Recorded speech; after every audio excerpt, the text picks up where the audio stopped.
मुफ्त की ऊर्जा मिल रही है और वो भी सरकारी खजाने पर बगैर कोई बोझ डाले। जो लोग मुफ्त की बात करते थे, अगर देखा जाए तो प्रधानमंत्री जी ने ईमानदारी से एक ऐसी योजना के माध्यम से देश के करोड़ लोगों को मुफ्त बिजली देने का प्रयास किया है जो अपने आप में अद्भुत और अलग है। और आगे भी हम भविष्य में हाइड्रोजन एनर्जी मिशन की तरफ आगे बढ़ रहे हैं। राष्ट्रपति महोदया ने उल्लेख किया कि स्टार्टअप के मामले में हम दुनिया के तीसरे बड़े इकोसिस्टम बन गए, मगर हम तीसरे बड़े इकोसिस्टम से संख्या के आधार पर नहीं बने। जब हमारी सरकार नहीं थी कुछ 100 स्टार्टअप थे, आज 1 लाख से ऊपर स्टार्टअप है। सभापति महोदय, 1 लाख की संख्या महत्वपूर्ण नहीं है। 675 जिलों में से 600 जिलों में स्टार्टअप काम कर रहे हैं। ये हमारी सरकार की महत्वपूर्ण उपलब्धि है। केवल स्टार्टअप का मतलब दिल्ली, मुंबई, बेंगलोर, हैदराबाद ये नहीं है। 675 में 600 जिलों में स्टार्टअप काम कर रहे हैं।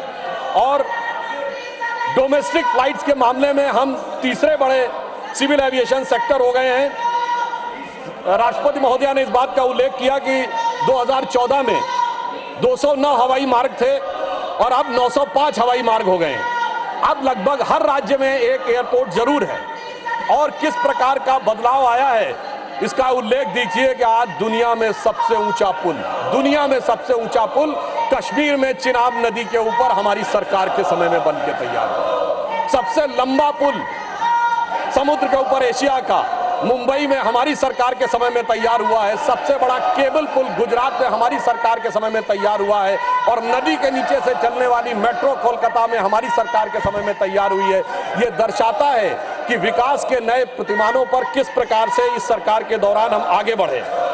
देखिए, बड़े विकास है, परंतु मैं एक चीज पे और ध्यान देना चाहता हूं कि मोदी जी की सरकार के समय में बहुत छोटी छोटी चीजें, उनसे देश के विकास में क्या भूमिका हो सकती है उस तरफ ध्यान दिया गया। मैं 3 छोटी चीजों पे ध्यान दिलाना चाहता हूं।